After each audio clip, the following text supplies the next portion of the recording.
Yo creo que podemos bajar la música un chin al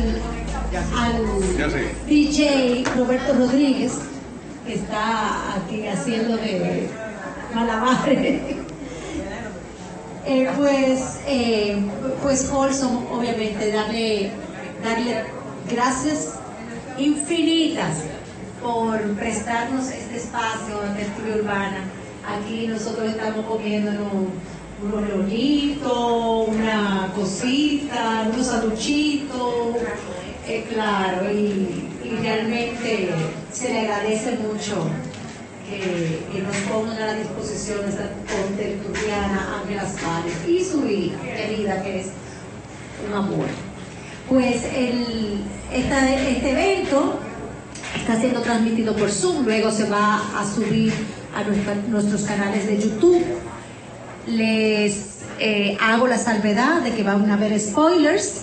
Esto no es una presentación del libro, esto es un coloquio con la autora, que quiero que la recibamos con un aplauso, a nuestra querida Gabriela Llanos, que realmente ha venido de todas maneras aquí como profesora, como presentadora del libro, como tertuliana, y ahora, bueno, como autora, ¿no? Me faltaba ese chip. Y vamos a hablar obviamente de Cuando fuimos inmortales, su última novela. Habrá una sesión de preguntas y respuestas al final vamos a decir, en el medio de la conversación, porque no queremos que esto tampoco se vuelva un diálogo de dos voces, sino que el que quiera preguntar, tenemos a Benaguare de tecnología atendiendo el Zoom. Las personas por Zoom pueden hacer su pregunta y Benaguare levanta la mano por ellos y estoy averiguando dónde es. Julio te dice. Pues entonces, así que vamos a hacer esto con muchas voces, Gabriela. Hola. Pues bienvenida.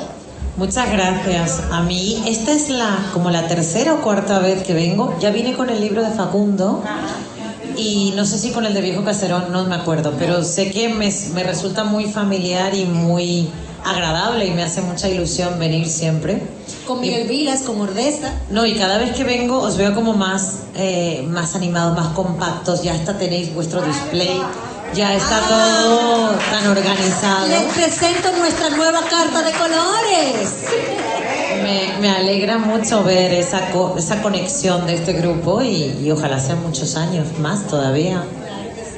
Bueno, Gabriela, mira, la verdad es que a mí en lo personal fue, y yo creo que lo dije públicamente, qué agradable sorpresa. Leer este libro no me lo esperaba, porque es algo que has roto todos tus parámetros anteriores, todos tus moldes. Es algo totalmente distinto a lo que yo he leído de ti. Y página tras página me sorprendió, ¿no? Muchísimo adentrarme en esta novela, en estos personajes, sobre todo porque tengo que decirlo que yo soy una noventera.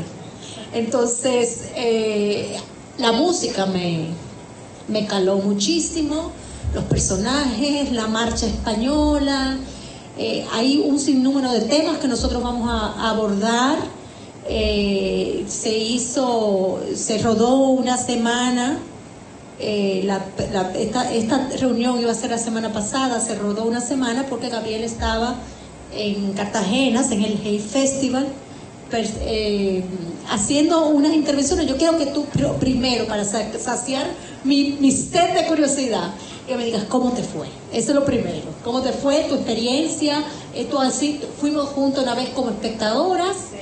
Y ahora, bueno, pues te toca participar del otro lado. ¿Qué tal te fue? Dime.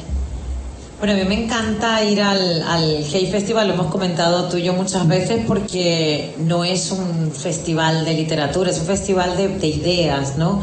De pensamientos. Uno llega allí y se envuelve en una cantidad de cosas que te sacuden la cabeza, no solamente las charlas, sino el ambiente en sí mismo, o sea, caminar y encontrarte escritores y tenerlos tan a mano, ¿no? Es una experiencia muy, muy bonita. También me gustó mucho el taller que di allí, porque al principio uno tiene como la cosa de, bueno, ahora vamos a escribir un cuento todos. y sabes, ¿no? Que sí, que no. Y de repente ver que todos estaban muy entusiasmados por escribir y gente de diferentes edades, por supuesto, todos de diferentes sitios de Colombia. ¿De cuánto era el grupo? ¿De cuántas personas? Pues a lo mejor ahí había 80 personas haciendo el taller. Y fíjate que, claro, en el Hey Festival son muy estrictos con los horarios, ¿no? O sea, tienes que ser 45 minutos, no sé cuántos de tal, los talleres de 1 hora y 10. Claro, yo dije, bueno, a ver, decirme la hora, no sé qué, para que empiecen a leer. Digo, bueno, querrán leer 2 o 3. Levantaron la mano todos. Impresionante. Y entonces, claro, te sentías mal porque era, a ver, ¿a quién le digo que lea, no? Pero eso me gustó mucho, me entusiasmó mucho. Luego presenté la novela también en Bogotá y me llamó la atención porque esta novela, curiosamente, aparte de con los noventeros, con la gente que vivió los años 90, que escuchó esta música, le gusta, ¿no? Pero también es una novela que curiosamente ha tenido mejor acogida con los hombres, no sé por qué, que con las mujeres. Pasa. Pero, y me decía una compañera de lectura entre amigas, claro, porque el personaje es un misógino. Y yo, pues sí, la verdad que lo es. No vamos a decir que no, sí. Pero me gustó porque de repente veías gente que probablemente no conectaba ni por la música, ni por los años 90, ni por los personajes, pero sí por una cosa que creo que nos atañe a todos, que es la familia, ¿no? Entonces conectaban por las relaciones padre-hijo, que es muy dura la relación de Peter con su padre, la relación de Peter con su hija, ¿no? El dolor físico, que es una cosa de la que se habla mucho aquí, que me decía una señora que se me acercó, sí, porque yo tengo fibromialgia y a mí me pasa esto, y entendí tanto lo del dolor y lo de a veces no querer seguir, porque a veces cuando tienes dolor físico no quieres seguir nada, ¿no? O sea, creo que me gustó ver que independientemente de la música o de lo que es la trama, la novela puede conectar por los temas según el acento donde lo ponga la persona, ¿no? Mira, si tú me preguntas, Yulisa, y ya me lo preguntó alguien, que siempre hablamos de literatura, pero ¿de qué va la novela? ¿De qué va la novela? Para mí, la novela, el tema es el dolor, como tú bien dices, pero es el dolor físico, emocional, el dolor de la pérdida, el dolor del duelo, el dolor del desamor, el dolor del abandono, el dolor del fracaso, el dolor de ya no hay fama, ya no tengo fama. O sea, es peor que el del fracaso, porque cuando tú estás arriba y caes, bueno, el golpe es todavía más duro, ¿no? Entonces, si hay algo que conecta, aparte, obviamente, que el leitmotiv, que es todo el rock and roll no, perdón, el rock de los 90, ¿verdad? Que aquí nos gusta esta música, la disfrutamos, parte de nosotros, ahí está Julio. Claro, Julio es un perfecto noventero, dicho sea de paso, porque yo estoy como por allá, un chin más para allá, todo. Pero verdaderamente que el hilo conductual es la música, pero sin embargo el trasfondo, lo que hila, ¿verdad? Lo que va hilvanando todos esos personajes es ese dolor tan grande, producto de qué. Vamos a ver, hay muchos factores, pero esencialmente quizás a todo el mundo le pasa algo alrededor de qué, o sea, de la vida que llevan, de creerse quizás que son inmortales. Te hago la pregunta, o sea, ese es el foco, ese es el punto que tú quieres destacar. Yo creo que la principal, quizá el principal dolor o el principal movimiento para que se desarrolle, o el disparador de la trama, es la familia, ¿no? Es buscar el origen, ¿no? O sea, Peter nació en un pueblo de Galicia que se llama Carballo, no había sido reconocido por su padre, de una relación de estas casuales de un padre, en donde vive con sus abuelos que no hablan español. Entonces él crece como con esa rabia del hijo abandonado, al que de repente con 15 años se lo llevan a Madrid, a una casa maravillosa, con un padre millonario, con un hijo que sí es el hijo de la pareja. Y entonces desde ahí comienza ya una relación que no es sana ni con el padre, ni con el hermano, ni con él mismo, ¿no? Entonces yo creo que ahí comienza ya su lucha de convertirse en Peter Rus y tener todas las cosas mejor que su padre, ¿no? Y hasta, bueno, pues hasta la mujer del padre, ¿no? O sea, al final todo lo que le pueda demostrar, además creo que eso también es algo muy propio de la juventud, que no tiene que ver con haber tenido una mala relación con los padres, pero muchas veces cuando entramos entre los 20 y los 30, que es como ese concepto realmente de la otredad, es decir, yo soy un individuo fuera de mi familia, fuera del grupo familiar, comienza el querer ser todo lo contrario a veces de lo que son tus padres. Luego volvemos, porque luego volvemos siempre y a veces decimos, uy, estoy haciendo esto que yo tanto le critiqué a mi madre y estoy igual con las mismas maneras, las mismas cosas, pero entre esa edad es como que queremos rebelarnos, ser independientes, construimos la identidad, con lo cual no queremos parecernos. Entonces ocurre mucho esto en el caso de Peter, si el padre era de derechas, él es de izquierdas. Si el padre era de los Beatles, él era de los Rolling. Si el padre era de Claudia Schiffer, él era de Cindy Crawford. Del Real Madrid, él era del Atlético. Y así, ¿no? Todo en contra, ¿no? En contra. Si el padre era empresario, él era músico. Era como querer ser otra cosa, no parecerse a tu padre, ¿no? Que eso es algo que, bueno, que puede ocurrir, ¿no? También que es bastante típico de la juventud. Yo creo que hay 3 etapas en la vida que son importantes. Los primeros 7 años de vida, que ahí se construye el mapa emocional, ¿no? Que ahí se construye todo lo que vamos a sentir a nivel de emociones. Luego está la adolescencia, donde estamos todos tan enfadados y con la hormona tan revuelta que, bueno, estamos ahí como que no sabemos muy bien. Y luego está esta edad, entre los 20 y los 30, donde sin querer tomamos muchísimas decisiones de las cuales no somos conscientes. O sea, escogemos la carrera, a veces la pareja, a veces si somos madres o no. Millones de decisiones que tomamos de una manera muy emocional y luego nos pasamos la vida justificando, ¿no? O en el caso agradeciendo, depende de cómo haya sido la vida de cada quien, ¿no? Pero sí es verdad que se toman muchas decisiones y por eso yo digo muchas veces aquí en la novela que nadie sale indemne de las relaciones que se fraguan entre los 20 y los 30, ¿no? Que es una edad donde creemos que nos vamos a comer la vida como un bocata de jamón, que podemos caminar por los bordes de la vida, que somos inmortales, claro que no nos va a pasar nada. Luego la vida se va encargando de demostrarnos que esto es finito, que las cosas tienen consecuencias, pero en ese momento ni las sabemos ni nos importan, ¿no? Todo es como más inmediato. Toda la historia, ¿no? Gravita, tiene una trama que después vamos a hablar sobre eso, pero enfoquémonos en Peter Rose como satélite, ¿no? O sea, como planeta donde todos los satélites giran en torno a él. Esa es, digamos, que la conformación de los personajes.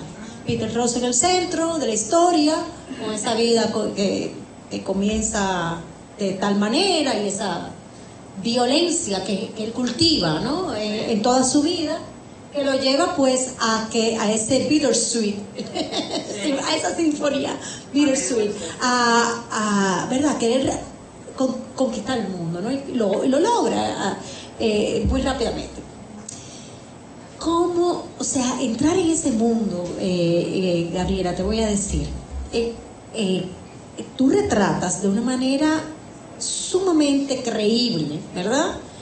Ese mundo desde adentro. Uno, como nosotros los espectadores, vemos a esos artistas con sus producciones y con sus agentes y con sus fans y con sus clubes de qué sé cuánto, pero lo vemos muy desde fuera, ¿no? Gabriela nos ha mostrado, nos ha representado cómo es esa vida, digamos, casi tiránica, una vida que no se la envidio después de leerla, ¿no?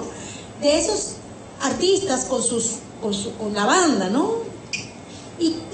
Pero los retratas de una manera tan original, es como si tú hubieras estado de gira con Peter Rose y nosotros todos también. ¿Cómo tú llegas a ese conocimiento? ¿Qué es empírico o algo en tu vida te ha atado a ese gremio, ¿no?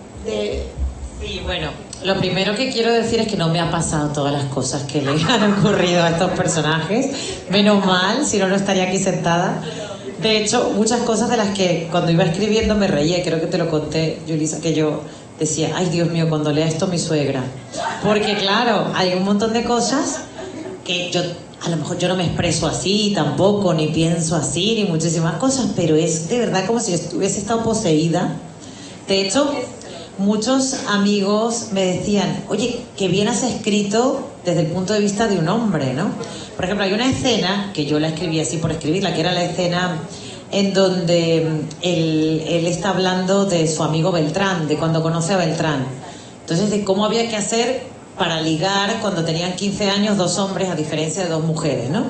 Entonces me decía un amigo, pero es que de verdad, ¿cómo sabía? Digo, no sé, o sea, hay un montón de cosas como que de verdad es algo que salía solo, ¿no? Que sé que seguramente muchos autores que habrán pasado por aquí habrán dicho lo mismo, pero llega un momento en el que como que cobran vida y ya no sabes cómo estás escribiendo esas cosas, ¿no?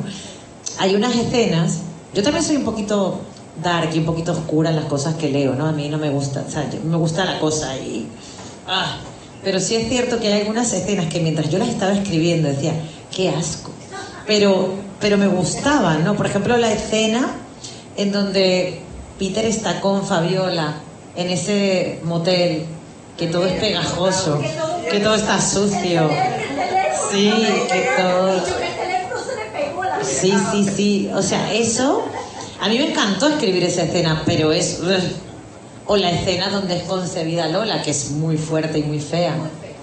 Muy fea. Pero para mí era muy importante que se viera que no había amor ahí. Ellos no estaban enamorados. Ellos eran dos supervivientes de la morsa, que era el padre, y eran... Pues no... Ahí no había ningún amor, tal vez había morbo.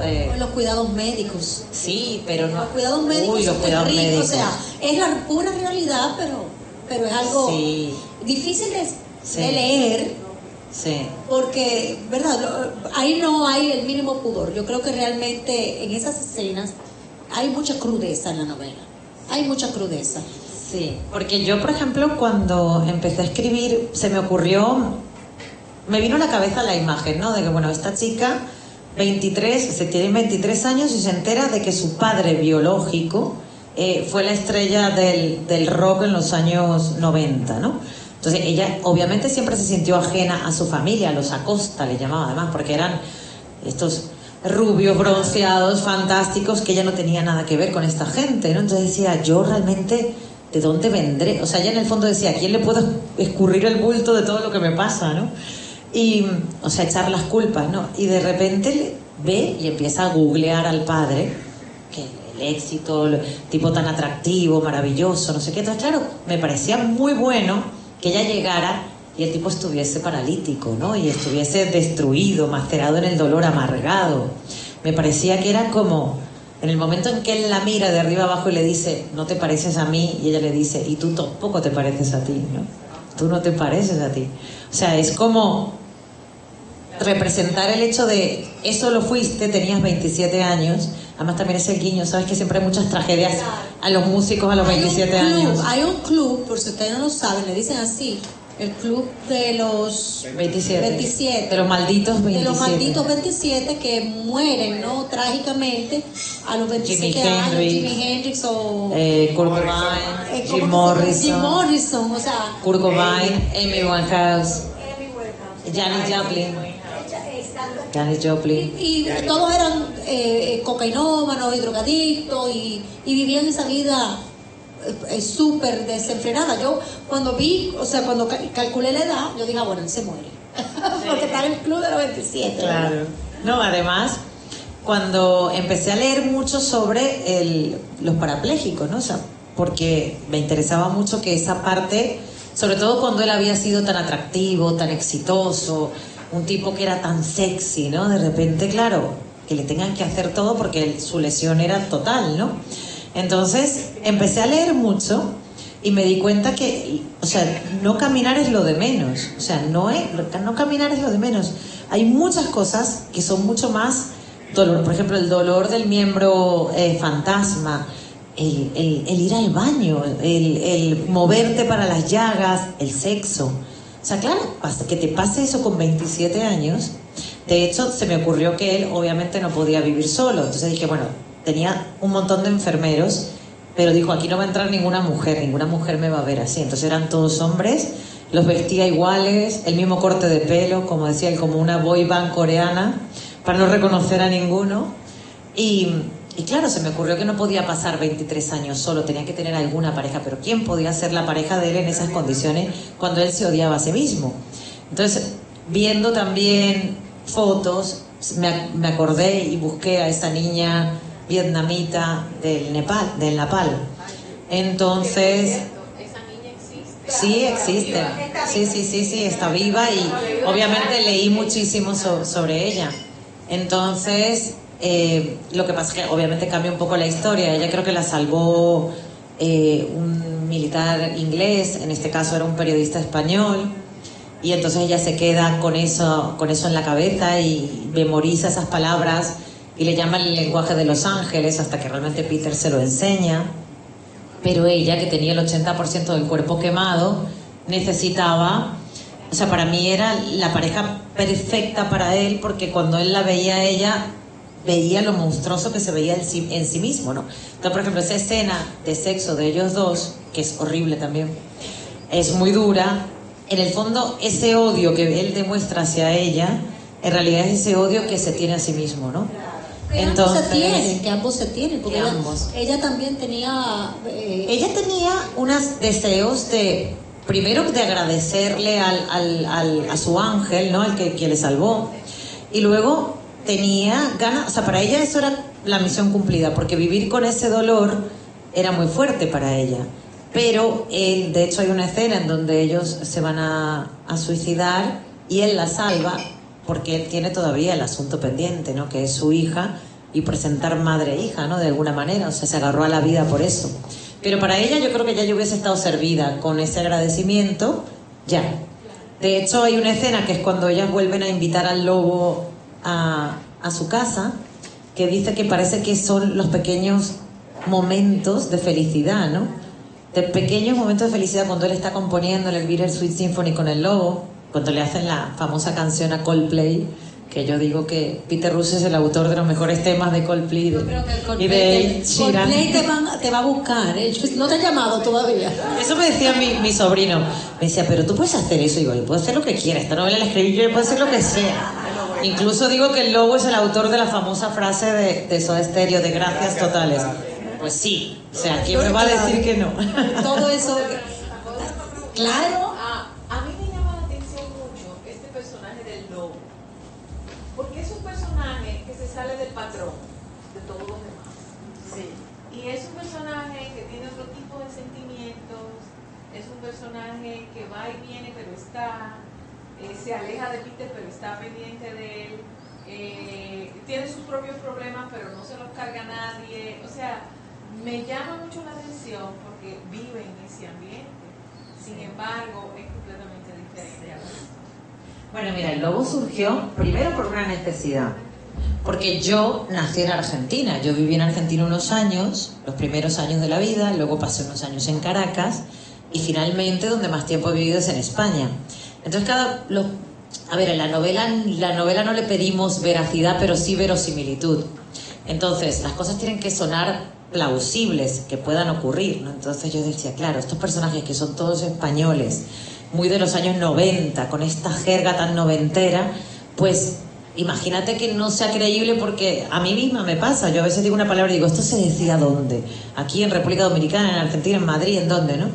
Entonces, siempre, en todas las novelas, meto a algún argentino por si acaso. Digo, porque si se me sale alguna cosa, alguna argentinada, pues siempre diré, bueno, porque el personaje estaba muy influenciado por el manager, que era el lobo. Entonces, bueno, pues suena más creíble que pase esto. Entonces, fue una necesidad meterlo, pero luego se convirtió en un personaje fundamental, porque es la relación más sincera que tiene Peter en su vida, es la relación quizá más importante de su vida, y porque a través del lobo yo me permitía hacer una reflexión que a mí sí me interesaba mucho, que es sobre la música.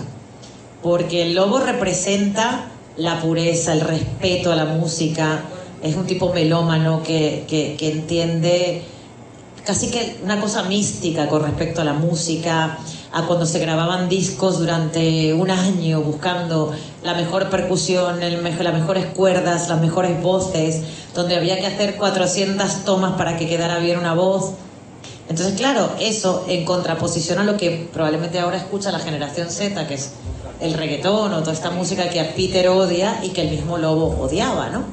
Y también me sirvió porque decía, bueno, Peter, el padre lo ayuda hasta un determinado momento, pero para esa vida que está llevando en la mejor casa de Belgravia, con 18 enfermeros y tal, o sea, y para mandarle dinero a los padres de Lola, a esto, lo otro, tiene que generar mucho dinero. Entonces me ocurrió que a raíz del corralito, él volviese a llamar al Lobo por necesidad, porque el Lobo se había ido muy enfadado, porque decía, o sea, tú que eres una de las mejores voces de España, ¿cómo estás ahora haciendo el imbécil con mujeres y drogas y tal, cuando realmente deberías estar dedicado a lo importante, ¿no? Que era la música?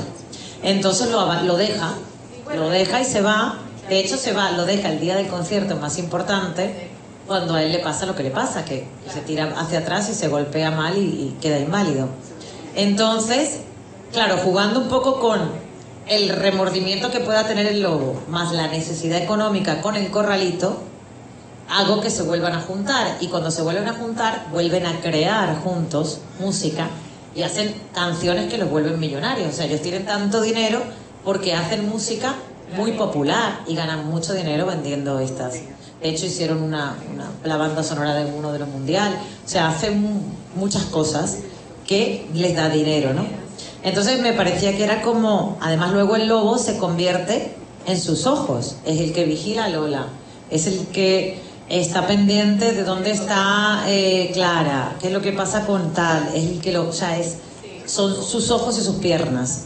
Entonces el Lobo se convierte en un personaje fundamental en la historia y probablemente lo más parecido a una relación paterno-filial, ¿no?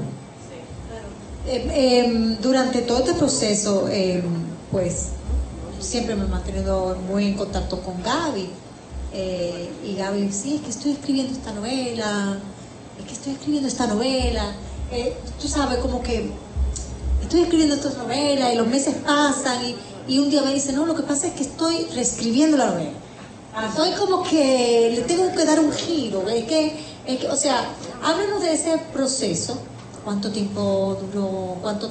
Porque realmente es una novela compleja. Es una novela que pueden ser varias novelas. Sí. Déjame terminar la idea para que pueda como ir por ese punto, ¿no? Además de que pueden ser varias novelas, porque topa muchos temas. Ya hablamos la familia, hablamos del dolor, hablamos la música, la droga como la droga recreativa, la droga adictiva, y luego la paliativa del dolor, que se convierte ahora mismo en un problema pandémico en Estados Unidos, sobre todo, del oxicodona que sale, y el fentanilo y todo eso, que bueno, que se ha convertido en un tema nacional. Entonces el tema, fíjate, eso es un tema también que lo abordan. O sea, es una novela con múltiples personajes, muchas voces, muchos puntos de vista, muchas herramientas. O sea, está el diario íntimo, que es algo epistolar, ¿no? Es una carta consigo mismo, que son las partituras, pero están todas estas voces hablando en una tercera persona, pero con un punto de vista muy definido, muy pegado a los personajes, ¿no? O sea, que es formalmente, estructuralmente, una novela muy compleja, con una historia bastante corta, digamos. Bueno, tuve una hija, no sé cuánto, estoy en un encuentro, no sé cuánto, pero llegar a ese punto de esa reunión toma 300 páginas, ¿no? Sí. Para poder entenderlo. Entonces, en ese proceso, ¿cómo fue? ¿Cómo le pasa a una escritora? ¿Te llegó la idea, la reformulaste? ¿Cómo tú llegas a todos esos recursos para poder regalarnos este trabajo? Pues mira, a ver, cuando yo publiqué en Viejo Caserón de San Telmo, que es la anterior a esta, vale, pasó un año de promoción y año y medio, entonces ya te vas sentando como, bueno, tengo que escribir, entonces te van van ideas. Hay una parte del trabajo de escribir que es pensar mucho, ¿no? O sea, uno se pone a pensar y entonces todos los estímulos que ves por la calle te parece que pueden entrar en la novela, lo cual también es un error, porque uno en una novela no puede contar todo, ¿no? Entonces, de repente escuchas una conversación y dices, no, va a ser así, no, el personaje va a ser como esto que acabo de oír, pero entonces luego ves una película, no, mejor así. No, mejor, bueno, al final es una ensalada mental que dices, no sé realmente qué voy a escribir, o si voy a volver a escribir en mi vida, porque no sé. Y entonces, en un momento en el que ya digo, bueno, venga, vamos a empezar, empiezo a soltar cosas, ¿no? Y los primeros personajes que escribo son las jueves. Las jueves son las primeras que escribo. Concretamente a Fabiola. La escena esta de las dos perras, que son Bette Davis y Joan Crawford. Además, eso tiene una razón, porque era un momento en el que mucha gente hablaba de sororidad, de amistad femenina y de cómo nos queremos y tal. Entonces yo decía, bueno, voy a escribir todo lo contrario, dos tías que se odien, que se hagan con una cantidad de cosas horribles, que prefieren fracasar ellas mismas con tal de que la otra fracase. Entonces se me ocurrieron las jueves, que las jueves, bueno, están inspiradas en un dúo español que se llama Las Bácara. Entonces las Bácara fueron las reinas del Eurodance en los años 70 en España, ¿no? Y acabaron muy mal, como se dice en España, como el Rosario de la Aurora, fatal. De hecho, las dos por separado intentaron recuperar el dúo y no podían, o sea, lo que funcionaba eran ellas dos. Ellas con otras personas no funcionaban. De hecho, también me inspiré mucho en Ella baila sola, ¿os acordáis? Que, bueno, también, que después de haber sido amigas en el colegio y haber arrancado juntas la carrera, hicieron, me parece que 3 discos y luego acabaron también muy mal. Recuerdo que en la radio una vez las tuvimos que entrevistar y entraron por puertas separadas porque no podían estar en el mismo estudio, o sea, una cosa, sí, tremendo, ¿no? O sea, entonces es como que, y por separado tampoco ninguna de las dos hizo nada, de hecho siguen ganando dinero por los discos de antologías, que imagínate tú las antologías de 3 discos que sacaron. O sea, que funcionaban juntas y por separado no, imaginaron la frustración que es eso también, ¿no? De funcionar juntas con tu enemiga. Pero, claro, exactamente, y por separado no. Entonces, claro, yo también empecé a leer mucho sobre Joan Crawford y Bette Davis, sobre todo, de hecho hay una serie que empecé a ver ayer que cuenta esa parte, debe estar basada en el libro que yo leí, porque cuenta cuando hicieron la película que fue de Baby Jane, no sé si la habéis visto. Esa película es buenísima, que no la haya visto, da un miedo terrible, y entonces, claro, la película en sí ya demuestra el odio, en este caso, de 2 hermanas y la envidia y todo esto, ¿no? Pero parece que las actrices también se odiaban muchísimo, entonces, claro, es buenísimo, porque una escena en la que Bette Davis tira al suelo a Joan Crawford, que está en una silla de ruedas, entonces Joan Crawford se llenó los bolsillos de ladrillos para que cuando la otra la tenga que arrastrar, no pueda, y cuando se daban golpes se ponían cosas en la mano para hacerte daño, ¿no? O sea, cosas muy bestias, ¿no? Entonces yo dije, ya está, con esto se me va a salir muy bien. Entonces empecé a escribir, pero me quedé un poco corta, ¿no? Me hacía falta algo más.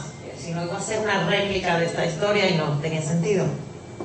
Entonces un día, una cosa que es muy noventera también es ver videoclips. Yo en los años 90, yo me imagino que eran los reels de ahora. MTV. Sí, exacto. Ahora uno se puede tirar horas pasando así los reels. Pues en aquella época era un vídeo tras otro, un vídeo tras otro, un vídeo tras otro. Además, acuérdate que terminaban y volvían a empezar el mismo orden. Entonces ya sabía, ahora viene una de Mr. Big, ahora viene una de Smith, ahora viene una de tal. Yo sabía todos los que venían. Entonces recordando aquella época, cogí y vi el vídeo de Bittersweet Symphony del grupo de Verve, que es la canción que vertebra toda la historia. De hecho, la historia está dividida en 3 partes y son partes de esas estrofas de esta novela, ¿no? Entonces, claro, luego leí, o sea, traduje la primera estrofa que dice: porque la vida no es más que una dulce y amarga sinfonía, trabajas toda la vida para llegar a fin de mes, luego vas y te mueres. Yo te enseñaré el camino donde las venas se encuentran. Entonces, si ves el vídeo el tío va caminando por la calle chocándose contra todo el que viene y se va dando golpes y tal, y está muy enfadado y rabioso y se empuja los coches. Entonces dice, ¿qué le pasa a este tipo? Porque está tan así, o sea, O sea, ¿por qué? ¿Por qué? Se supone que además, tipo guapete que va caminando por la calle bien, o sea, ¿qué pasa? Y ahí surgió Peter Rus. Entonces dije, bueno, ya está, contar la historia de un tipo maldito que está enfadado con todo. Y entonces dije, ¿por qué? Y ahí se me ocurrieron todo el resto, ¿no? Entonces... La vinculación de Peter con su mamá. Está, claro, porque el asunto es que yo le iba a contar todo en primera persona, como el cuaderno de partituras.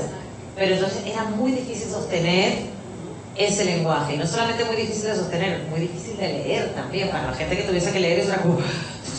¿Sabes? Entonces, además, no hubieses podido contar la historia porque está tan sesgada por su forma de ser. Y la que droga, claro, por su alucinación. Claro, nada podía ser real. Entonces dije, bueno, pues voy a usar una tercera persona de un narrador omnisciente, pero voy a hacer que se vaya posando cada vez en un personaje diferente para que todos pues vayan sumando un poquito más, para que ese poquito más arme al final el puzzle de toda la historia. Entonces, vemos que están hablando de una cosa, que luego se vuelve a hablar de esa cosa, luego se vuelve a hablar de esa cosa, pero va para adelante y para atrás. Exacto. Desde otra perspectiva. Claro, de otra persona. perspectiva. Y además yo no quería que los cuadernos de partitura fuesen correlativos, es decir, en la actualidad se habla de un tema y luego viene el cuaderno de partitura. Me parecía como muy fácil.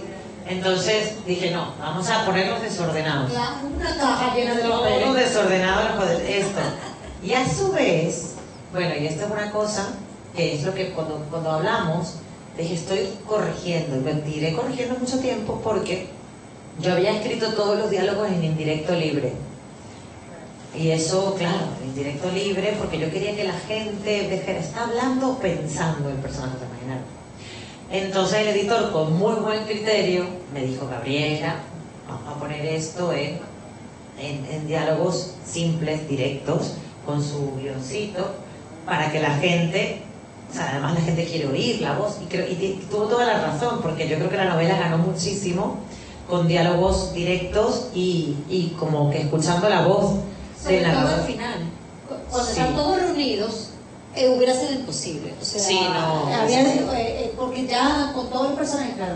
No se ya hubiese uno- enterado nada. Ya tú te habías encargado de construirnos, caracterizarnos todos estos personajes, ya sabíamos cómo Sí. iba, cómo pensaba cada quien, Ahora sí. pero de todas maneras, rayita a rayita, aunque te confieso que yo soy un amante del diálogo indirecto Sí. libre porque te da mucha ligereza en la lectura. Tú vas, Sí. realmente tú, Pero es más difícil. bueno, por lo menos de escribir. Sí, sí, De es más difícil de escribir y de leer, te Yo quita a no veces. creo que de leer. Yo creo que cuando, si está difícil de leer es porque está mal escrito. No, pero si hay muchos personajes, es muy difícil. Ah, no, O sea, cuando tú claro. estás haciendo una conversación en indirecto libre, Claro, el escritor tiene que estar muy consciente para claro, como hay tanto claro, y además a mí tanto me pasa... pensamiento interior en la novela, Claro, pues es un recurso muy útil para Claro. ti, ¿no? a mí me pasa otra cosa además, y es que no me gusta que el narrador se vea. Entonces, como no me gusta que el narrador se vea, porque entiendo que si uno ve mucho al narrador, te saca, o sea, el narrador te saca de la historia. O sea, tú tienes que... La gente que está leyendo no quiere sentir que está leyendo. Quiere sentir hablar que se del metió narrador. ahí, ¿no? Vamos, ya lo pusiste tú el tema. Vale. Vamos a hablar de ese narrador. A ver, ya dijimos que es... Yo tengo esa misma pregunta, porque yo decía, pero ¿quién es el narrador? Ah. Porque claro, cuando te salías de la partitura, donde el narrador era el personaje, Peter Roth, entonces, ¿quién era el narrador?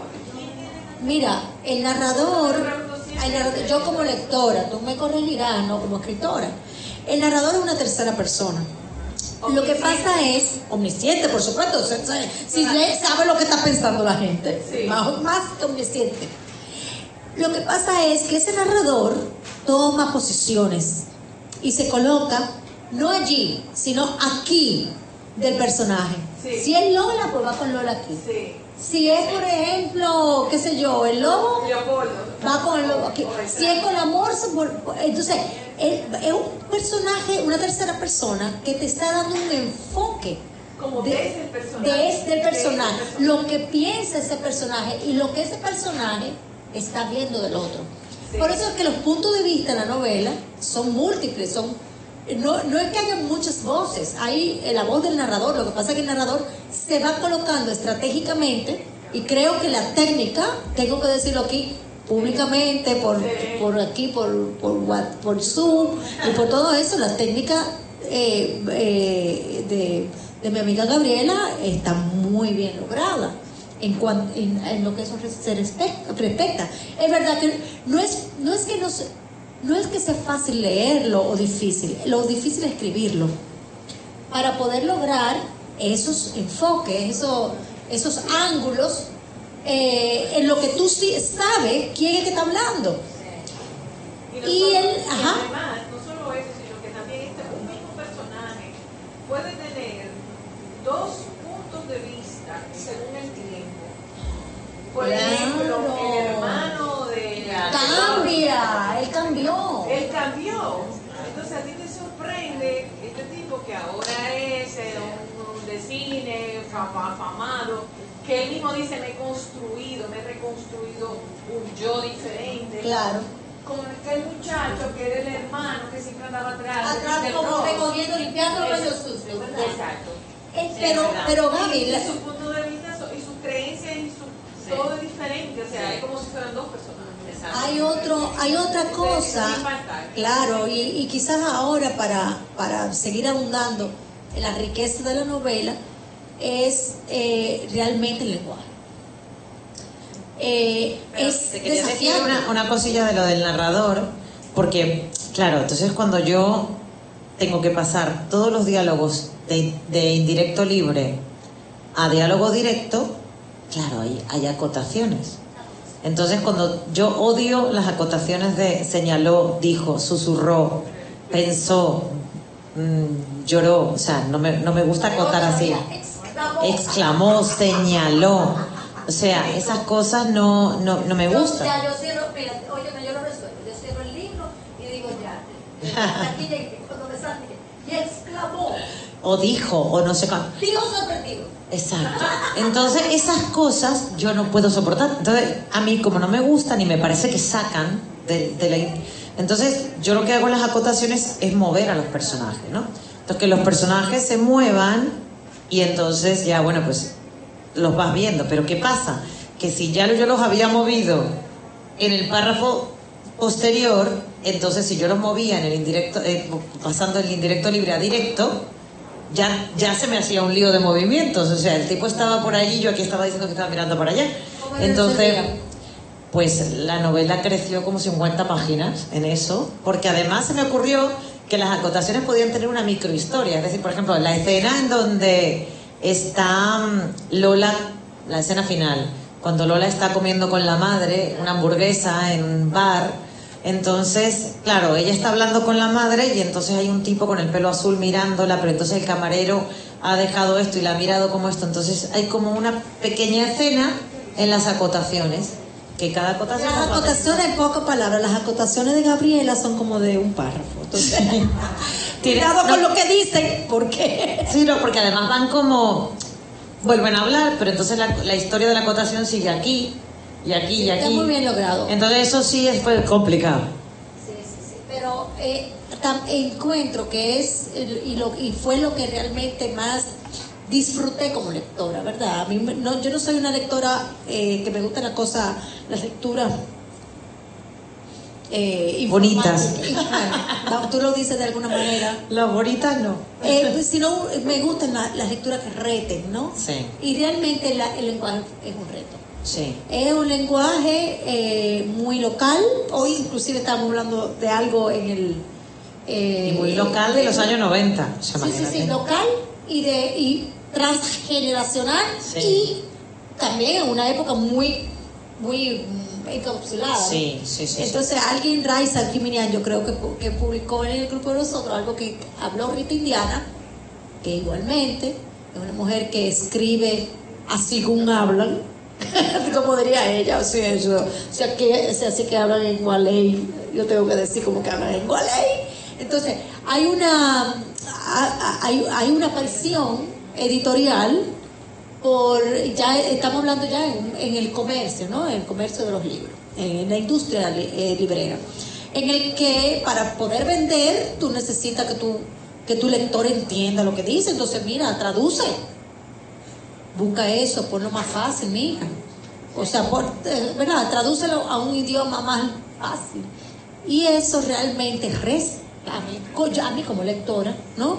Le resta a la novela porque no representa cabalmente, digamos, ¿no? Lo que aquí se estaba mostrando, lo que tú estabas mostrando. Pero además de eso, el narrador, si tú quieres que sea el narrador que vaya, digamos, una tercera, aquí, estoy en vivo, mira. Pues obviamente que si tú quieres que esconder al narrador, tiene que hablar como los personajes o hacer sentir que el personaje es el que está hablando, ¿no? Entonces esto todavía complica más las cosas. Si Gabriela no utiliza ese nivel de lenguaje, es muy probable que nosotros no nos vayamos a creer la historia. No sucedió así. Esta está inventando, qué sé yo cuánto. Sin embargo, ese input que le da ese lenguaje a esos personajes te traslada a esa época, a ese ambiente, a esa marcha, a ese estilo de vida que nosotros desconocemos y que Gabriela nos ha dicho porque que conoce también, y yo quiero que ella diga por qué. Porque que ella sabe bien cómo no es que tú hayas hecho eso, manita, pero alguien te debe haber dicho un chivo, ¿verdad? De por qué que tú conoces esas intrínculas. Entonces háblame un poco de la lengua y luego háblame un poco de por qué tú estás tan relacionada con ese... Mira, nosotros tenemos un amigo en común, Jorge Benavides, es un estupendo escritor. Un saludo a Jorge. Un saludo a Jorge. Jorge, we love you. Que él dice que bueno, porque yo obviamente me hice esas cuestiones y me dije, pero ¿tú crees que la gente va a entender? Y yo, o sea, tú no sé qué. Entonces él me decía, a ver, Gaby, hay lectores de sofá y hay lectores de silla, ¿no? El que está tumbado en el sofá, pues a lo mejor no, pero porque lo que quiere es que tal, o sea, pero luego está el de silla, que es el que realmente es el lector activo, inquieto, que evidentemente si no entiende algo va a tratar de entenderlo por lo menos por el contexto, ¿no? A darle la vuelta para comprenderlo. Pero es que si no, Vargas Llosa no hubiese escrito con todos los modismos tal, y no es que me esté comparando, ojo, ¿no? Pero bueno, Gabriel García Márquez o por todo el mundo escribió con sus localismos, y yo creo que esa es la gran riqueza que tiene. Eso es la riqueza que tienen los libros, ¿no? El hecho de que, bueno, de que se pueda hablar. Si no, es que a mí me da la sensación como de, ¿ves estas series o telenovelas que hacen en Miami, donde todo está mezclado porque el lenguaje es muy neutro para que todo el mundo lo entienda? Entonces se vuelve una cosa muy tibia, ¿no? Que realmente no entusiasma porque no te lo crees, es lo que dice, no te lo crees, no te crees un argentino hablando de tú, porque es imposible, ¿no sabes? O diciendo, tú dices, no, el argentino dice, vos decís, y es que es así, o sea, entonces... Hay muchos localismos, muchos giros de lo que se dice, lo que se decía en los años 90 en España. Y claro, yo me permití en el personaje de Peter Rush decir muchas malas palabras, o sea, muchos tacos que se dicen en España, muchas palabras, mucho. De hecho, lo tuve que rebajar un poco, o sea, esto está rebajado. Era como una especie de terapia, cada vez que escribía los cuadernos de partituras, era como... soltando así todo aquello, porque como sentía que no era yo, decía, bueno, es este el que habla así, ¿sabes? Esto no soy yo, es este que es así de bestia, ¿no? Entonces era como muy... Y entiendo que pueda chocar como le chocaba a la misma Lola. Lola, cuando entra al foro este de los 90 FETEN, dice, pero estos tipos son unos misógenos, unos racistas, unos xenófobos, una gente horrible, ¿no? Porque claro, las generaciones de ahora no entienden este tipo de manera de hablar o de tal, y obviamente tampoco en otros países. Pero yo creo que es lo que tú dices, yo creo que hay que creerse a los personajes, y para creerse a los personajes no puede haber nada que no suene a lo que debería sonar, ¿no? Entonces, en este caso, Obviamente yo viví los años 90 en España. Eso es lo que Sí. preguntarte, porque es una fluidez con la que tú escribes en ese dialecto. Me veo muy cómoda. Para mí fue un regionalismo dialectal, porque es regionalista, es de España. Y al mismo tiempo un dialecto que dímelo a mí. Sí, te entiendo. Mi amor, Te entiendo. traté de seguir, pero te juro. Yo veía yo decía, pero usted tiene que ser un libro maravilloso. Vamos a hacer traducción simultánea. La verdad es que ese idioma tú no llegaste a hablar. A ver, sí, hay un montón de cosas que sí decíamos, por supuesto. De hecho, los nicknames, que si el Mendalerenda, el Digamelón, el no sé qué, la Chachipiruli, no sé cuánto, el Chachipiruli. Todo eso eran expresiones que se usaban en los años 90, ¿no? Obviamente, todos esos tacos, no. O sea, no hablaba así con todas esas malas palabras, pero por ejemplo, sí, o sea, cabrón, pringao, todas esas cosas que dice todo el rato él. Eso sale hasta en la canción. Se dicen. Soy un pringao. Sí. Na, na, na, na, na, na. Sí. Sí. Sí. Efectivamente, sí, tienes toda la razón. A mí hay un punto, y disculpa que interrumpa. No, claro, interrumpe lo que quieras. O me llamó la atención, y es como que no hacen las paces, o sea, él nunca hizo las paces con su papá. O sea, ninguno de los personajes, a pesar de que pasen los años, como que no logran llegar a la madurez de como... Yo no veo que hay perdón, no hay... Como que no llega a ese punto, y por eso se quedan como en ese conflicto, incluso Lola con él, Lola después con la mamá, el hermano con él, o sea, él no logra trascender, a pesar del dolor, como que el dolor no lo lleva a ser. Sí, yo creo que, a ver, yo creo que sin justificarlo, ¿no? Ni reivindicarlo, porque Peter Russo es lo que es, ¿no? Un animal herido, salvaje y muchas cosas, ¿no? Yo creo que, a ver, él se reivindica más en los actos que en las cosas que dice, ¿no? O sea, creo que a él no le pegaba pedir perdón, o sea, en su carácter y su forma de ser, no le pegaba pedir perdón, decir lo siento mucho, ¿no? Pero a su manera, todo lo que intentó fue que Lola conociera a su madre, ¿no? Y yo creo que esa escena final, cuando Lola y la madre... Bueno, voy a reventar el final, chicas, pero... El final, cuando están ellos caminando, tirando las cenizas, como con la canción Bittersweet Symphony haciendo el mismo recorrido, yo creo que es una forma, o sea, Lola encontró su sitio, Lola encontró el lugar donde pertenece. De hecho, esa conversación que tiene con la madre podría ser una conversación de una madre y de una hija que llevan toda la vida viviendo juntas y que se están cometiendo la una con la otra. Oye, que no comas tanto, anda tú, cállate, no sé cuánto. O sea, podría ser una relación de madre e hija normal. Es decir, yo creo que Lola encontró su lugar. Y luego, en un club de lectura de Alicante, creo que fue, me dijo una, además Lola es una cuidadora. Y en el fondo es verdad, porque Lola protegió a Fabiola cuando le decía, pero ¿por qué volviste? ¿Por qué te pasó esto? ¿Por qué no sé qué? Aclara.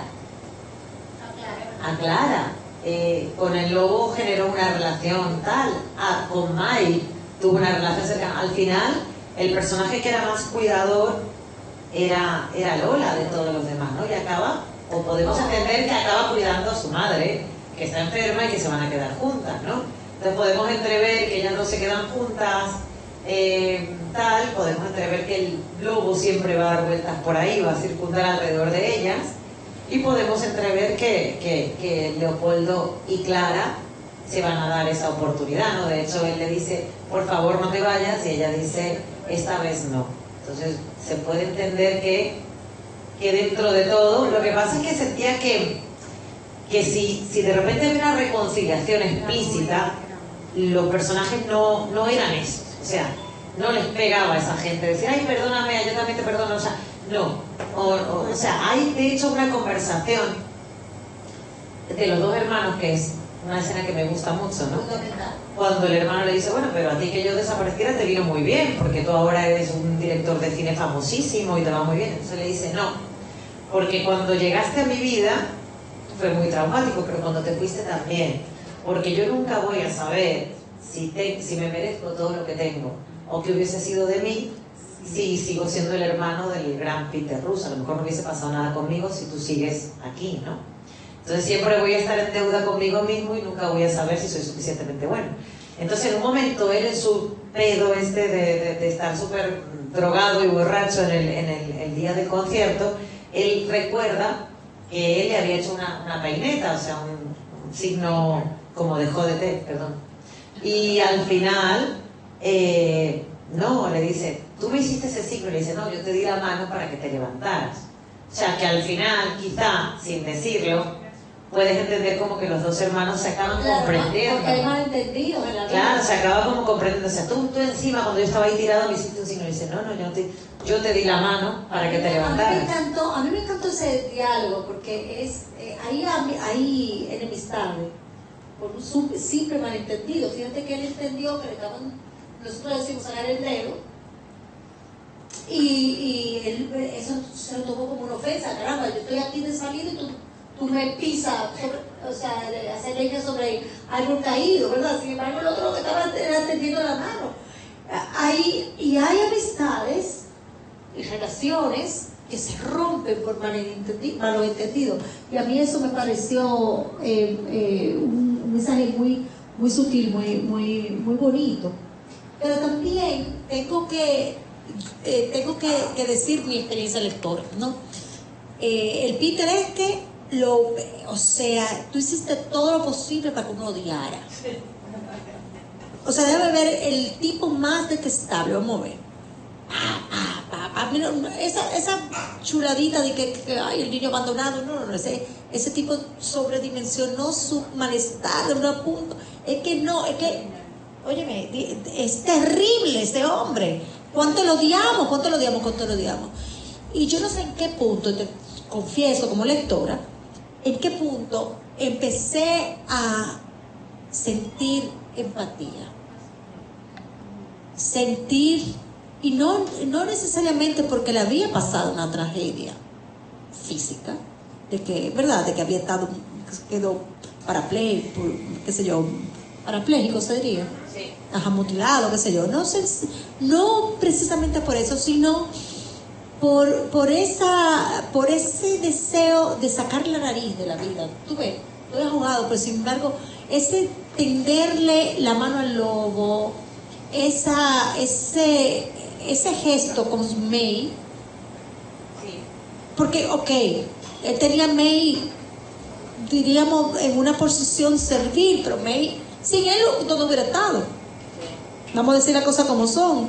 O sea, él con ¿cómo se llama? Lola también. Lo de Lola ya, claro que le daba él, regalos y lo mantenían. ¿cómo se llama la mamá de Lola? Silvia. Silvia, o sea, con Silvia, él tuvo esa relación muy rara, porque hay relaciones en la vida que uno no puede calificarlas, rara. Pero eso fue como un accidente, o sea, él llegó a esa hora, ella estaba borracha, él estaba drogadísimo, pues y de repente pasa esto, entonces claro. Pero es raro, Claro. No es que no pueda pasar, es que sale de ahí, o sea, porque ahí no había nada, eso era un desierto, o sea, eso era un desierto, ahí no había amor, ahí no había ni maternal, ni filial, ni atracción sexual, ahí no había nada. Sin embargo, esas cosas suceden. Bueno, tenían en común el odio hacia el padre los dos y ya. Y ya, el odio Sí. es el padre, pero también, bueno, el abuso de las drogas y todo esto que se da, pero se da. Entonces, sin embargo, él estuvo pendiente a ella.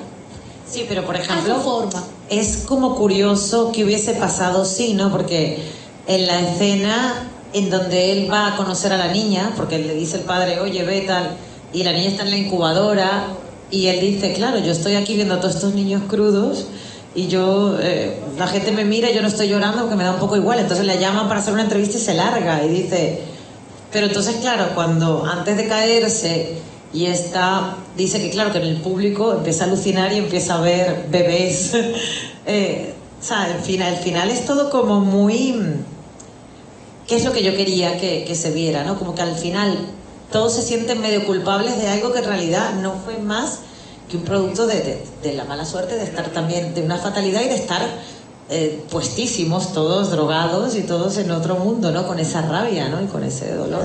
Claro, y yo no, y me gusta mucho cómo tú presentas también este asunto de la droga, porque lo haces sin emitir ningún juicio, ni a favor ni en contra, ni qué sé cuánto, sino que ese es el mundo.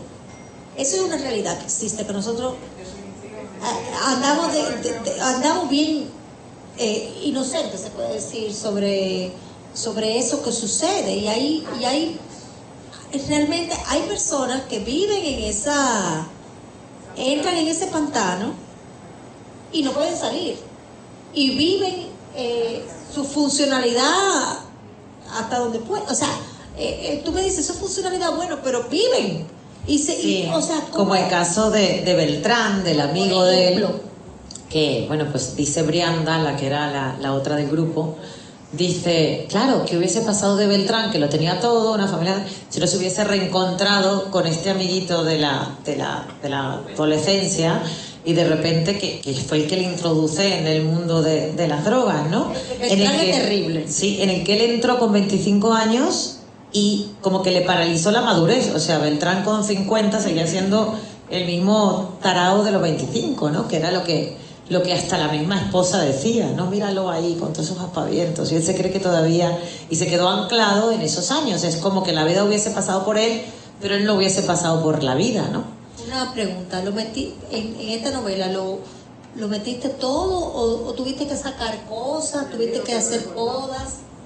De cosas de ¿qué dices? No sé yo, no sé. Personajes, escenas, no sé cuánto. Bueno, sí, se me ocurrían más cosas, pero fui como limpiando, porque creo que el trabajo bonito realmente de escribir es cuando corriges, cuando todo lo que está muy explicado lo vas como limando. Entonces todo lo que se puede decir con menos palabras, mejor. Todo lo que se puede decir más directo, mejor.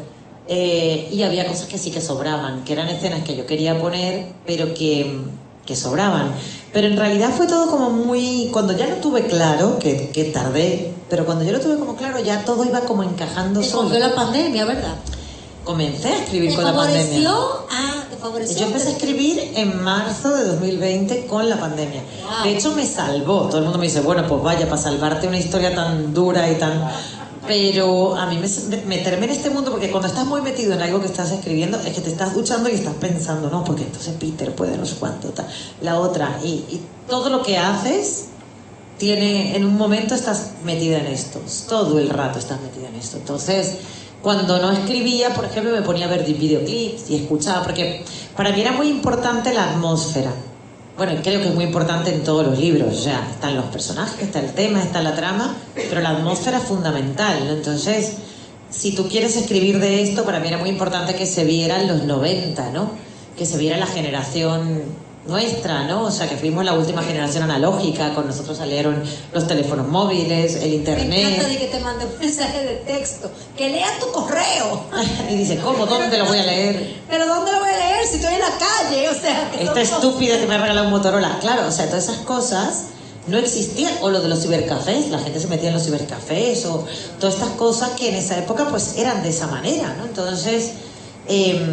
bueno, en los años 90 además cambiaron muchas cosas, en la música cambiaron muchas cosas, en las drogas cambiaron muchas cosas, en el mundo, en el 89 cambió el orden mundial, o sea, cayó el muro, pasó otra vida. En España ETA depuso las armas. la eurozona. La eurozona. Claro, o sea, todo, el fin del siglo, millones de cosas que pasaron en esa época. Y hasta el corralito en Argentina. El corralito en Argentina, o sea... Análisis de la música, Gabriela. ¿Qué tanto el personaje que sirve en la canción o la canción está buscada en base al personaje? No, la canción está buscada. Es decir, yo cuando estaba escribiendo escuchaba mucha música de los 90. Obvio que hay muchas canciones que me gustan muchísimo aquí, que son normalmente las que le gustan a Peter Rus, porque hay canciones que Peter odiaba y yo también. yo qué sé, Peter odiaba, por ejemplo, la Macarena. Decía, ¿cómo puede haber nacido en un país que baila la Macarena? O él odiaba... ¿Qué? La de Take That, sí. O la de las Spice, o la de Aqua, y todas esas, ¿no? Entonces, él, por ejemplo, le gustaba... Hay una cosa que no coincidimos, y es en la música en español. Él odiaba cantar en español. A él le hubiese gustado ser británico, pertenecer a la Cool Britannia, haber compartido, sí, exactamente, ser de los Oasis, Blur, esa era la gente que a él le gustaba, no estar ahí el pop español. De hecho, cuando coincidían los baretos estos de madrugada con los cantantes de pop en español, decía, ya vienen estos bajoneros con esas letras, no sé qué, porque no le gustaba, solo que decía que tenía que cantar en español, porque si no, no iba a ser verdad. Ella había demasiadas mentiras en su vida como para no cantar de verdad. Pero no le gustaba, o sea, hubiese preferido nacer en Londres, ¿sabes? En Camden Town, y ahí estar ahí metida en todo eso, ¿no? Yo no te quería preguntar, Gabriela. Lola, en cierto punto, fue como una venganza del papá, o no se interpreta así. Quiero decir que ese embarazo se pudo haber interrumpido, porque el mismo Peter no sabía. Pero lo que yo entendí, es lo que quiero que me aclares, es si realmente el papá fue como que auspició o permitió que siguiera adelante el embarazo, porque en cierta forma él le dijo, como te tengo agarrado. Efectivamente, era una manera de manipularlos a todos. De ahora en adelante se convirtió en el titiritero de todos. O sea, decía, bueno, a ti, si quieres seguir estando y saber de tu hija no sé cuánto, y aparte ya Silvia estaba de por sí muy destruida, porque ella era una mujer muy frustrada por lo que había pasado con su carrera musical, ¿no? Y encima que la otra, la tal Fabiola, vaya a sacar un disco, ya le parecía el colmo de la mala suerte, porque la otra había conocido al Manolo que le iba a sacar un disco, y por eso es que ella hizo todo esto de la trampa que le hacen en el motel para grabarla y destruirla a la pobre, la única oportunidad de grabar un disco y de casarse. Entonces, a esa escena me gustó mucho también, la de la merienda de Reyes, esa también, todos odiándose, y bueno, entonces, sí, todos ahí en la merienda de Reyes odiándose, entonces uno le dice a la otra y tal, todos fatal. Sí, entonces la otra que se había querido suicidar con las aspirinas, la Clara, pobre. Ay, no hemos hablado de Clara. Sí. Clara, dime, ok, vamos a ver. Yo entiendo que Clara es la única víctima de la novela. ¿Qué te parece a ti? Yo creo que la respuesta va a ser corta. A mí, Clara me parecía que era, es verdad, la típica víctima, porque una chica de pueblo guapísima que de repente su físico... enfermaste. ¿Qué fue la mano? Sí, pero yo quería demostrar eso, como que su físico, que era espectacular, le jugaba en contra, claro, le jugaba en contra porque... Además porque ella no supo utilizar eso, porque por dentro no era así, ¿no? Entonces me gustaba mucho esa contraposición entre ella y Lola, ¿no? Que Lola pensara que ella, por ser tan espectacular, iba a tener la vida así, y la otra decía, ojalá yo hubiese sido como tú, una chica a la que se le permite sufrir y pasar desapercibida y que la gente le tiene hasta pena. Dice, yo nunca pude provocarle lástima a nadie, ¿no? Entonces era una cosa que... Y hay una escena al final en que están Cayetana, Brianda y Clara peleándose en la casa frente a la biblioteca, porque Peter los empieza como a llamar a uno y tal. Entonces ellas están discutiendo, las tres, que en el fondo las tres eran las tres groupies de Peter Rush, ¿no? En el fondo, las tres tías que querían la mirada del gran Peter Rush, ¿no? Entonces estaban ahí. Claro, y Brianda, que siempre se sintió menos, siempre se sintió que que Clara era maravillosa, era la gordita, de repente hasta la traiciona porque dice, no puede ser que una noche, por lo menos me merezco una noche con aunque esté borracho y mañana no se acuerde, pero yo me merezco esta noche, ¿no? Entonces, bueno, están las tres discutiendo ahí, me gustó mucho que discutieran, o sea, que el arma de Cayetana contra Brianda fuese la comida, ¿no? Le hacía así con un escón, porque tú, y era como si le sacara un arma, ¿no? Y la otra que no podía comer nada, claro, mirando así, era como una cosa tremenda. Claro, le decía tú con el bollo este. Sí, la albóndiga, exacto. Y entonces Clara les dice, vosotras no sois mejores que yo, simplemente tuviste la suerte de no ser las escogidas.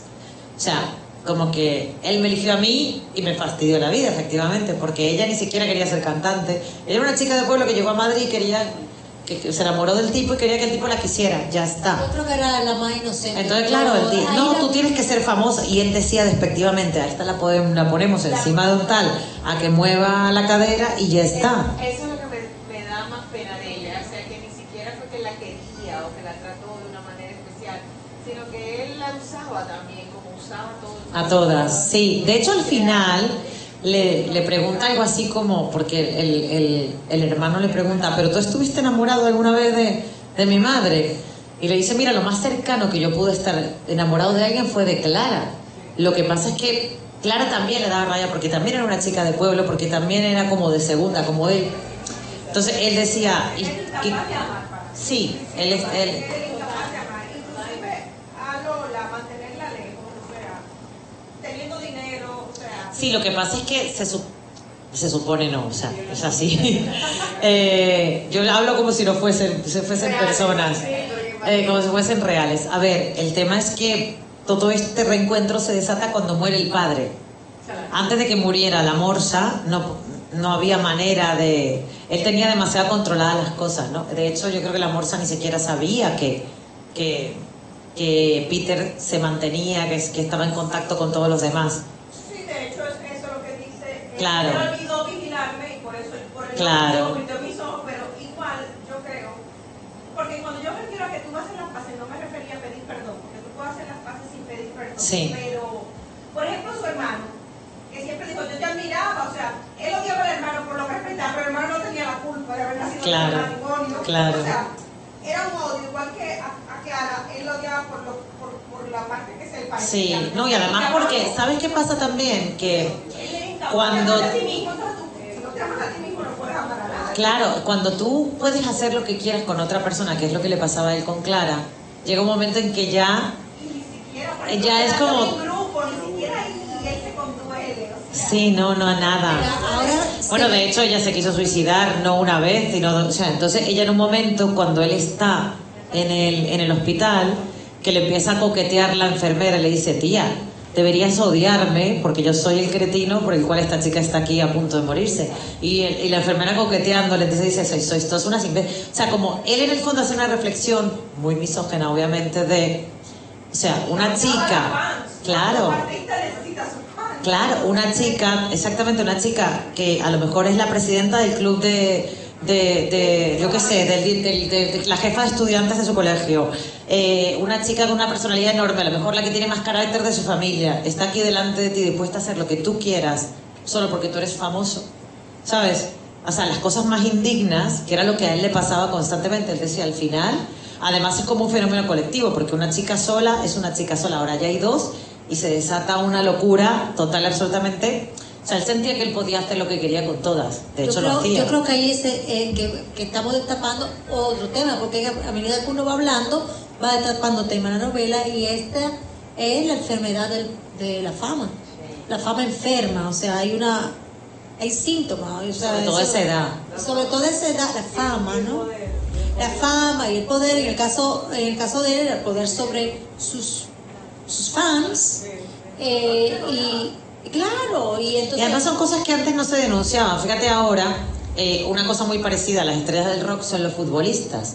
O sea, allí en Madrid hay discotecas donde van los jugadores del Real Madrid, van todas. Entonces, claro, ahora ya lo están denunciando. Oye, yo no quería llegar a tanto, y el caso este de Dani Alves, que lo van yo no quería llegar a tanto, pero tampoco, pero sí, pero es que en el fondo, claro, es una situación bien compleja, pero no sé, no sé si habéis visto vosotros una película que se llama Casi Famosos, es muy buena, y transcurre en los años 70, entonces es un chaval de 16 años que sigue a una banda para escribir un reportaje para los Rolling Stone, para la revista Rolling Stone. Entonces, claro, sigue a la banda lo coge como mascota, y entonces él ve a todas las groupies aventajadas estas, que además iban con el grupo en la banda, sabiendo que todos estaban casados, tenían sus parejas que las tenían solo para las giras, pero ellas simplemente estaban felices del hecho de estoy con el autor de la canción que tanto amo, o sea, los ven por encima del bien y del mal. Por eso pongo la canción de Los Secretos en esa parte, que dice esa frase de, pero ¿cómo explicar que me vuelvo vulgar al bajarme de cada escenario, ¿no? Al final, ellas le ponen bueno, todas, alguna vez que hemos admirado a alguien quizá mucho, piensas que están por encima del bien y del mal. Luego les conoces la estupidez humana, o sea, también dices, está muy retratada aquí. Si Yasmín estuviera aquí, Yasmín tu amiga, hubiera dicho, yo siempre me detengo. Ahí, Yasmín, this is for you. Hola. Yo siempre me detengo en la portada y siempre trato de que, ¿verdad? De hacer esa. Entonces, háblanos de la portada. Pues la portada no se me ocurrió a mí, la verdad, se le ocurrió a mi editor, igual que el nombre. ¿La pruebas? Sí, claro, me encanta. Yo no sabía ni qué se podía poner, o sea, yo decía, bueno, pues lo típico, ¿no? Un concierto, el rockero ahí, un artista tal, o un look parecido al de... Porque claro, Peter Rus estéticamente es una mezcla del líder de Oasis, del cantante de The Verve, de... Sí, Oasis, ¿qué se llama? Yo vi a... Liam Gallagher. Es el mismo. A Liam Gallagher, o también se puede parecer un poco al cantante de Blur, o se puede parecer también un poco en personalidad, pues esa cosa canalla de Sabina, pero esa cosa de poeta maldito del líder de Los Secretos. En fin, hay muchas mezclas para crear este personaje, ¿no? Pero yo me hubiese imaginado, no sé, yo esa creatividad yo no la tenía. Y me la presentaron y me pareció que está muy bien, porque es él, la niña en el medio, que en el fondo él siempre tuvo eso en el pensamiento, para bien o para mal, sin saberlo demostrar, pero siempre lo tuvo. La niña como perdida ahí con la guitarra, me pareció que era estupendo. Aparte me gustaba mucho el color rojo, ¿no? Que es como la sangre, la guerra, la violencia. Y cuando fuimos Invertales también surgió, porque yo le quería titular Bitter Sweet Symphony, pero en inglés no les gustaba, entonces, por razón. Entonces cuando le hicimos la traducción literal era Dulce y Amarga Sinfonía. ¿Qué? Decía, esto es una telenovela, o sea, ¿qué es esto? Dulce y Amarga Sinfonía. Entonces, claro, fue como, bueno, cuando fuimos jóvenes, pero era como cuando fuimos jóvenes, tal es que llegué a Cuando fuimos los mejores, que es una canción de un cantante español que se llama Loquillo, pero es de los 80, entonces dije, bueno, ¿qué distingue a la juventud? Pues eso, sentirse como inmortal, todopoderoso, tal, entonces pues ahí llegó. Yo creo que el título está fantástico. Está muy bueno el título, la portada también está muy buena, la edición muy buena. Yo quiero dar una última oportunidad, a ver si alguien... dos preguntas. Julito y después... No es una pregunta, es compartir una anécdota. Ajá. Y después se lo pasaba. Es compartir una anécdota que la vivió un amigo mío hace poco. Él estaba en Nueva York con la novia y en un restaurante vieron a Steve Perry. Steve Perry es el primer vocalista del grupo Georgie, muy famoso en los 80. Sale en We Are the World. Sí. Bueno, pues ellos se toparon en Nueva York hace poco con Steve Perry en un restaurante y él, mi amigo, se pone como muy emocionado y caramba, yo quiero una foto con él, y se acerca a él y le pide permiso. Él dice, sí, claro. Y él se toma una foto. Quien toma la foto es la novia de mi amigo. Entonces ya Steve Perry va saliendo del restaurante y todavía él no estaba muy lejos y ella le dice a mi amigo, o sea, la novia de mi amigo le pregunta, ¿quién es él? Y Steve Perry la escuchó y se devolvió y le dijo, I used to be famous. O sea que, ay, me encanta Steve Perry, además. Sí, o sea que esa anécdota, mientras he estado leyendo la novela, ha estado ahí constantemente conmigo. Sí, porque es lo que ustedes hablaban ahorita, el que es muy famoso y deja de serlo. Es durísimo, sí, además. Es como el lindo que ya es muy viejo. Sí. Ya le da más duro. Volverse invisible, ¿no? No, es que le da más Pero duro. también es cierto que si a ti esas cosas te pasan, o sea, si el mejor momento de tu vida te pasa con 25 años, es muy duro luego, ¿sabes? Porque dices, bueno, luego hay que apechugar con eso, sabiendo que nada que te pase después, porque además yo pongo que fue el primer artista español en llenar un Vicente Calderón, que era el antiguo estadio del Atlético de Madrid. que no es verdad, el primer artista español fue Alejandro Sanz, pero claro, en ese momento había tocado ahí Pink Floyd, Guns N' Roses, Michael Jackson, y de repente Peter Rus, wow, o sea, era el amo del mundo, ¿no? O sea, se sentía el amo del mundo y era como, wow, o sea, de repente saber que nunca, o sea, nada va a subir o a ser mejor que eso es muy duro. Y de hecho, si lo vemos, todos estos artistas que tienen mucho éxito con 20 años, luego tienen todos unos problemazos mentales y unas inseguridades y unos dramas y unos problemas de salud mental enormes, porque es muy difícil ser el dueño del mundo con 20 años, ¿no? Porque luego, ¿qué esperas de la vida, no? O sea, luego, ¿qué va a pasar, no? Nada, todo va a ir a peor, ¿no? Entonces, así, es muy duro. Laura.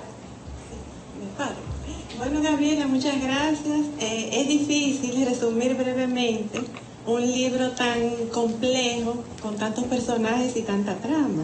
Pero brevemente te digo, mucha nostalgia y emoción en sus páginas. Homenaje a la música y sus excesos.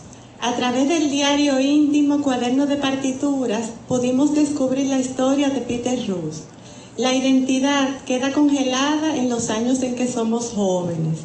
Y ver una y otra vez cómo la marea humana explotaba en un sincronizado chillido antes de que el video se fundiera a negro y Peter Rus, la estrella del pop de los años 90 en España, se convirtiese en el hombrecillo enjuto de la silla de ruedas que había resultado ser su padre. Aunque era justo reconocerlo, ella lo sabía desde los 10 años, la edad que los Acosta consideraron oportuna para confesarle lo evidente, que ella, Lola Costa, no compartía información genética ni con sus padres ni con sus hermanos menores.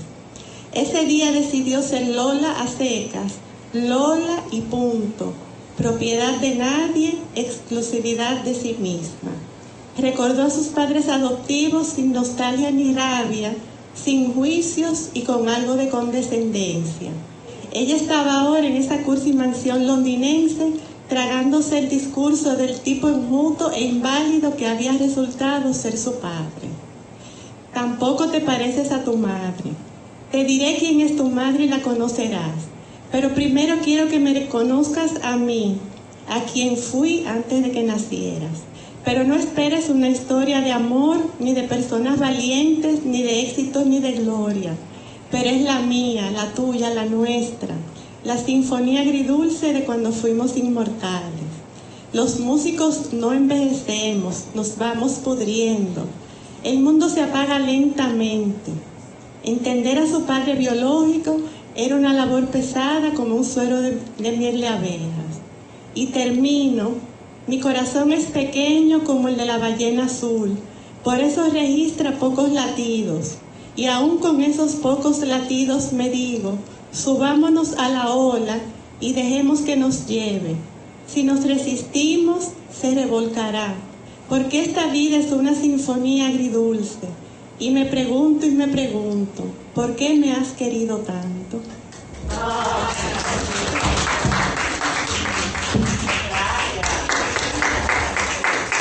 Un excelente coraje. Excelente, Laura. Gracias a todos, a todas. Muchas gracias por haber venido. A las personas que se han conectado en Zoom, muchísimas gracias. Y nada, Gabriela, esta es tu casa. Tertulia Urbana es tu espacio. Te lo ponemos a tu disposición. Sigue regalándonos estas obras. Y nada, nos vemos. Nos vemos el lunes que viene en el Teatro Nacional. Déjame hablar un poquito con este fondo de música tan chulo para motivarles y que motiven a otros. Este año se conmemora los 100 años de 20 poemas de amor y una canción desesperada. Aparte, es también el 50 aniversario de la muerte de Pablo Neruda. O sea que también se conmemora eso. Pero también hace 40 años un grupo de poetas se reúnen aquí en esta ciudad de Santo Domingo a conmemorar a Pablo Neruda 10 años después de su muerte. Y el libro que Don Mateo es una persona que pasará la historia moral por rescatar las cosas importantes que la historia de la literatura dominicana del siglo XX y incipiente del siglo XXI han producido.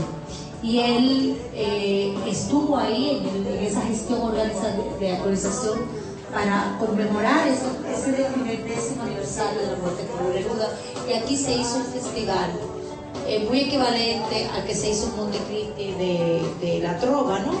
¿Cómo se llamaba? El Festival de Música, 7 días con esto fue algo, imagínense sí, pero algo de la poesía, donde concurrieron numerosos poetas latinoamericanos e iberoamericanos para hablar y honrar a Pablo Neruda como autor. Pablo Neruda se comprometió con el pueblo dominicano políticamente, e incluso hay una canción, un poema que él dedica a Santo Domingo, que allá lo vamos a escuchar. Y José Mármol, nuestro querido Jochi Mármol, va a presentar ese libro. Vamos a contar con la asistencia de poetas que estuvieron en ese encuentro. Y esto yo creo que es importante estar ahí, rescatar lo importante, ver de dónde se fundamentan nuestras raíces literarias y cuáles son nuestros referentes como país, ¿no? Y Pablo Neruda es un personaje muy controversial que estuvo silenciado. Yo no sé si ustedes sabían que aquí se prohibieron los libros de Pablo Neruda, y hubieron por décadas se estuvo leyendo a Neruda clandestinamente, y se leía abajo de la mesa. O sea que todo eso nosotros vamos a aprender, nos vamos a sorprender con muchísimas de las anécdotas que ahí se van a notar. Y el libro ensayo de Don Mateo recoge toda esa historia alrededor de Pablo Neruda, que yo los invito a que vayan a disfrutar, lleguen la voz, porque es importante en Tertulia Urbana, lo que hace es importante. Eso es en el Teatro Nacional, en el bar Juan López, y va a ser no a las 7:30, sino a las 7 de la noche. Un abrazo.